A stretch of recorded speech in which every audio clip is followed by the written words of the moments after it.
Hi everyone, my name is Chelsea. Welcome to Little Mountain Ranch. I am very happy to have you here with me in the kitchen today to make a couple of new to me recipes. I am cooking up some sweet treats for my kids to bring over to their grandma's house. They're going to be spending the weekend with their grandmother this weekend, and I always like to send food with them when they go. So I'm going to try this one. This one is called Poor Man's Pudding, and it was handwritten out on April 17th, 1931 by May Simpson. So this is one of the handwritten recipes that came with one of the antique cookbooks that I got recently. And the other recipe that we're gonna do is called Seafoam. I've never made anything like it before. It's a candy treat. And this one's out of Aunt Jane's cookbook, also from the 1930s. So I'm excited to try both of those recipes. The other thing that we're going to do is slice up a whole bunch of meat that we got from the grocery store with our new meat slicer that we just got from Princess Auto. I'll show you it when we're actually slicing it up. And I wanted to share with you a price comparison between buying prepackaged sliced meat or getting it sliced at the deli compared to slicing it yourself. I think you're going to be shocked at how much less expensive it is to do it yourself. Even with the cost of just a mid-grade slicer, over a year's time, you could save a ton of money slicing it yourself. So I'll share that with you when we get to that point. But first, let's get a recipe done. We're going to start with the Poor Man's Pudding. This calls for, I'm going to double it, but it calls for half a cup of brown sugar, half a cup of seeded raisins, half a cup of water, 1 cup of flour, and 2 teaspoons of baking powder, along with butter the size of an egg.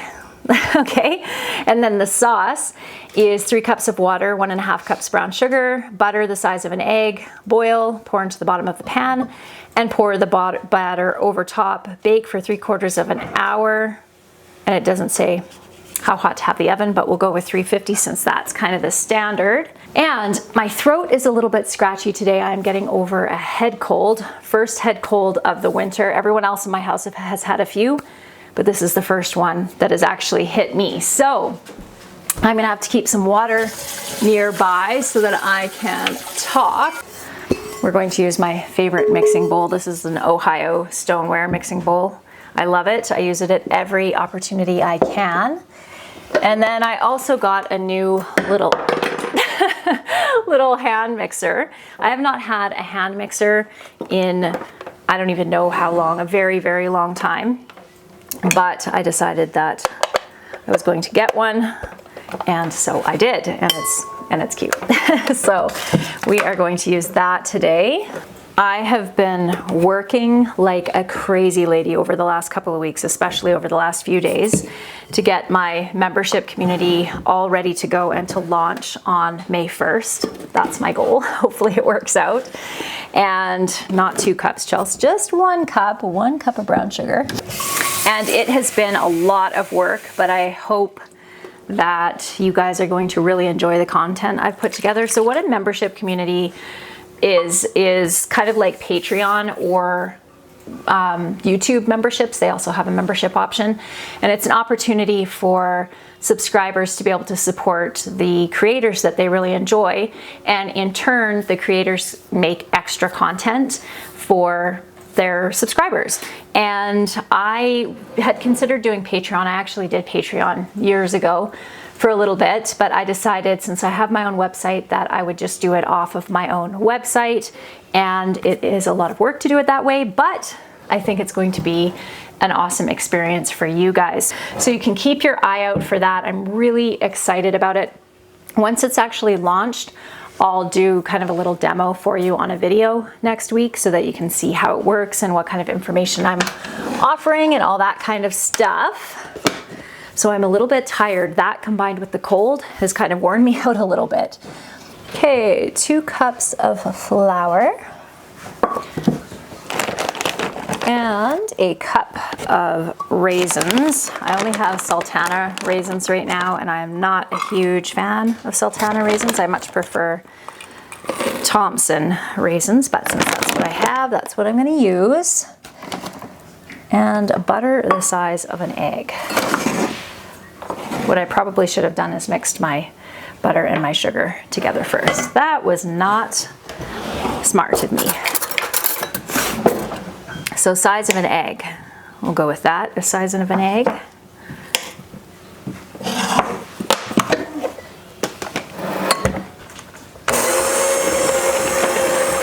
I am going to need a smaller pan than the one that I have, because even doubled, that is not a huge amount of batter. Which one? We'll go with slightly smaller one. And it says, it doesn't say anything about greasing, but I think I will just butter the sides a little bit so that it doesn't stick too much, because there is a lot of sugar in this recipe. We're working on some awesome videos for next week where we're going to be taking you on a full farm tour from the very top of Little Mountain Ranch all the way down to the bottom. And Dan is doing that video with me, which will be fun. Do you ever get this way where your brain is so full that you start getting a little bit scattered? I'm kind of at that state right now where I have so much going on in my brain that I cannot keep myself organized. By the end of this weekend, everything will have calmed down quite a bit and I'll be able to be back on top of everything. Okay, so for our sauce, we need 6 cups of water and 3 cups of brown sugar. Oh my goodness, this is a lot of sugar. Wow. 2 good dollops of butter. Okay, and then it says to pour this batter, and this batter is definitely not pourable, so I think I might want to add a little bit more water to this. Just a little bit, just to make it a little bit more of a cake-like batter.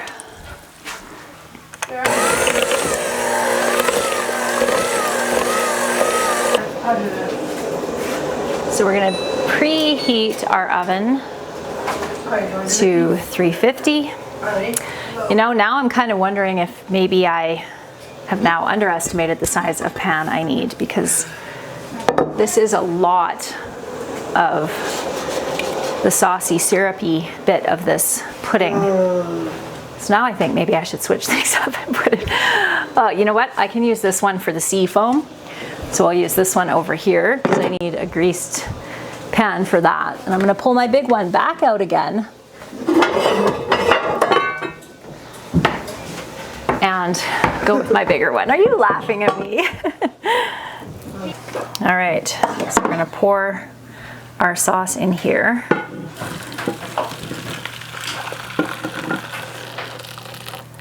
And that just seems like a lot. Alrighty, now we're going to pour our batter right in here. Hey, I'll be with you. Oh, yeah. Oh, this is really heavy.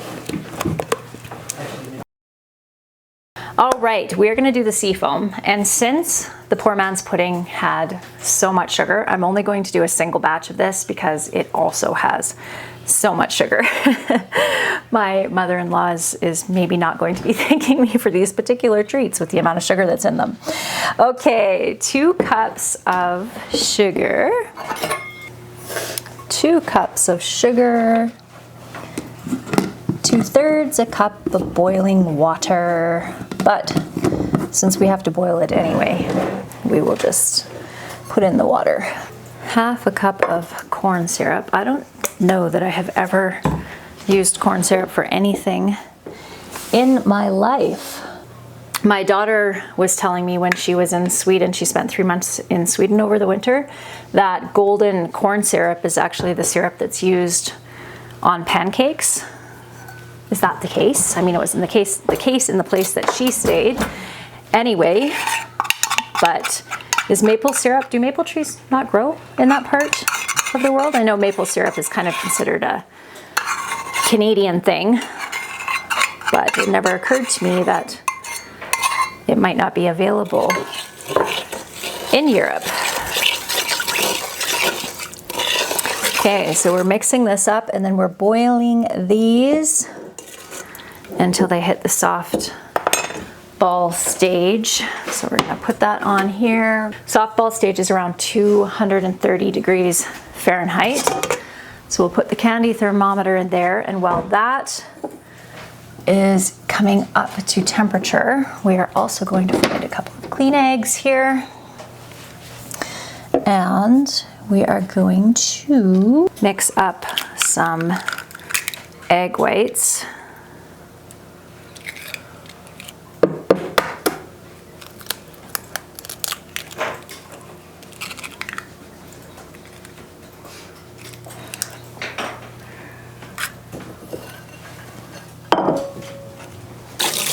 If you don't have a candy thermometer, you can actually just drop a little bit of the candy mixture that you're making into some cold water, and if it forms a soft ball, then you know it is to the soft ball stage. So now we're going to whip these up so that they are nice and firm. Okay, those are ready. Now we just need some nuts, and I was going to use pecans, but I don't have a ton.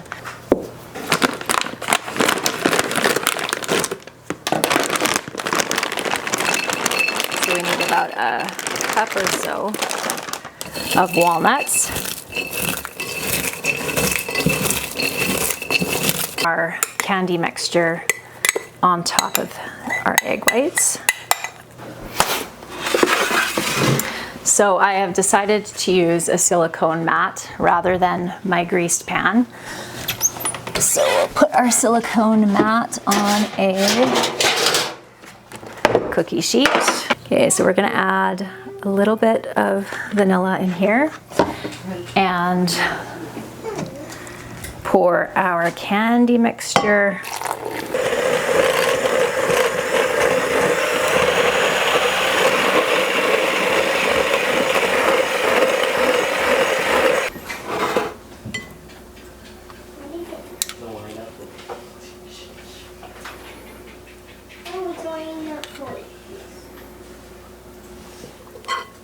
My goodness, friends, it has been a day. I just finished filming all about my meat slicer. I took you outside to the greenhouse for a tour of the greenhouse and talked about the recipes I made today, and my microphone decided to call it quits halfway through all of that. So now I am here filming it again, and I wasn't going to actually share that with you or even post this video. But everyone has days like this where nothing is working and your brain is just too full and you should probably just stop and sit down. But I'm not going to do that. I am going to carry on. I'm going to push through. I am going to share with you all of these things that I had intended to share with you. Most importantly, the deal that we got on meat and how even with the cost of a meat slicer like this, so like I said, this one I got from Princess Auto and it was around $450. It is, what is the brand on this one? I think it was a Sportsman. Yeah, Valley Sportsman. So it's just kind of a mid-grade meat slicer. And even with the cost of that, over a very short period of time with buying our meat whole like this, whatever meat we're not producing on our own property, and slicing it ourselves, we are going to save a ton. Okay, so as far as ham goes, if you're buying your ham, or also the salami here, if you're buying any of your sandwich meats and you're buying them sliced at the deli or prepackaged like this, it is way more expensive to buy it this way than it is to buy it whole and slice it yourself. So even if you don't have a meat slicer like this, I have sliced ham like this by hand. It's a little bit time consuming, but it's just significantly less expensive, so it's worth it. So let me just see here. So for this ham, if we were to buy it by the kilogram, $16.93 per kilogram. To buy it if it is whole like this, $16.80 per kilogram. So the ham that we bought was 3.5 kilograms. We saved $59 in total on ham if we had bought the same amount of weight in sliced ham. So that is a pretty incredible savings. The salami was a little bit less, but still a savings of, to buy this sliced, it was $48 per kilogram. To buy it whole and slice it ourselves, it was $33.36 per kilogram. So that's a $14.64 savings. We bought this one and it was 750 grams. We saved $10.98 buying it this way. So definitely well worth it. I've already sliced up a bunch of it. Doesn't that look good? Just as good as if we were to have bought it from the store. And then I've also sliced a bunch of the ham. I will quickly show you how this meat slicer works because this is a pretty standard type of meat slicer. So I have these new butcher knives that I just bought. These are Willing, I think is how you pronounce it. And I bought these ones from Cabela's and I love them. I needed some new knives. The knives that I had, I've been using for 7 years or so. And so I needed some new ones. So just make sure with salami that you peel off the outer wrapping.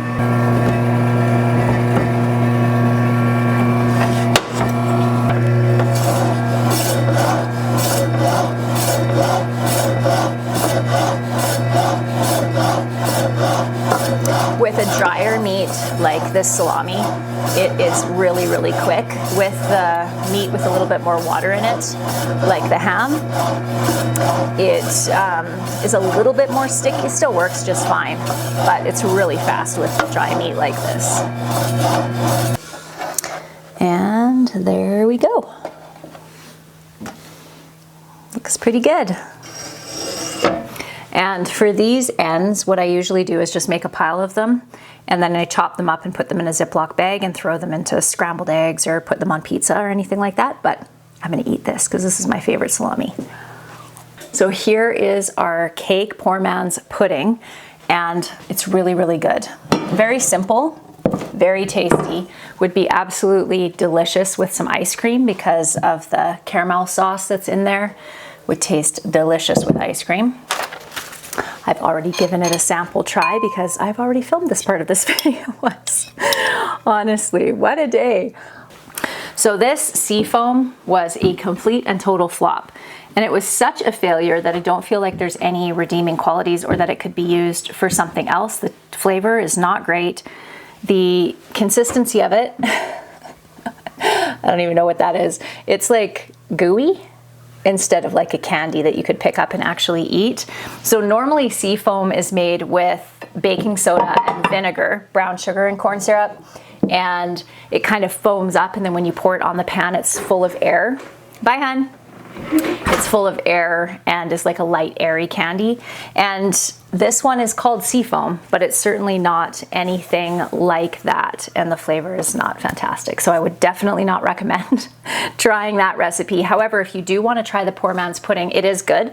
So I'll take a picture of it and put it up on the screen for you. Then you can take a screenshot of it or jot it down if you want to try that because it is good. The only thing that I would recommend is using a little bit less of the sauce than it calls for, or just making the recipe a little bit smaller. So more cake, less sauce, because I even took a little bit of the sauce out of this. And as you can see, there's still a ton of the sauce in there. So I think what I'm going to do is finish cutting up all of this meat in a little bit and take you back outside to where I just was and show you the greenhouse and how absolutely gorgeous it is out right now. It is 25 degrees in the shade. In the sun, it is near 30 degrees Celsius, which is extremely warm. We're kind of going from some extremes here. We've had an extremely cold, long, cold spring, and now it's just jumped right into summer. So let's go out, and I also want to show you what we're building out there. We got another one of those sprout boxes, like that avocado green one that I showed you in my last video. And we're setting up another one right now. And I'm going to use that one for planting all my herbs. It's super smoky out right now because they're doing a prescribed burn just across the meadow. I'll show you when I get down here. It was a little bit nerve-wracking because yesterday when we came home from town, there was these huge plumes of smoke, and nobody had told us that there was a prescribed burn, or anyone else in the neighborhood, because of course everybody got on the phone or text messaging and checking with everyone to see if anyone knew what was going on, and no one did. I got a hold of the forest fire reporting line, and they didn't know about it either. And a little bit later on, we heard back from someone, one of the neighbors doing some research, found that it was actually a prescribed burn. But I'm not sure if you can see the smoke coming up from right over there. So that's where it is, and it's kind of filled the air with some thick smoke. Wow, that looks fantastic, you guys. Wow, it's huge. Look at that. You guys have done a great job. We were doing it from both ends. Okay, so you're getting the edge put on. This looks fantastic. So it has these supports so it doesn't bow out. This size is perfect for this spot. My goodness, it is hot out here. Bye, honey. Oh, just being outside puts me in a better mood because it's so incredibly beautiful. We'll dig this down into the ground and then use all the soil that we dig up to fill it back up again. Then we'll put some potting soil in there. Because I have so much soil just readily available here, I'm just going to fill this whole thing with soil. What you can do with beds like this is fill them with sticks and logs in the bottom, just to lift them up, and they'll eventually break down and you'll need to keep topping off the soil. But like I said, because I have enough soil right here, I'm just gonna fill it all with soil. So fantastic. I love it. Nice job, you guys. The little stick thing? Yep. Looks like a chicken thing, like they would go on to it. Oh, it does. That would make a perfect chicken brooder, wouldn't it? I actually have one of these sprout boxes in my barn that I use for my chicken brooder. Look at all the beautiful seedlings. They're looking so healthy, nice and dark green. Well, this is celery, so it's a lighter green, but my tomato plants are just looking fabulous. I also planted all of my winter squash. So these ones are winter squash here. These ones are all my cucumbers and a couple summer squashes. Potted up all of the peppers. They're still looking a little sad, but within a few weeks, they are going to be looking as lovely and robust as my potted up tomatoes. Beautiful giant marigolds. Brassicas looking beautiful, especially that red acre cabbage.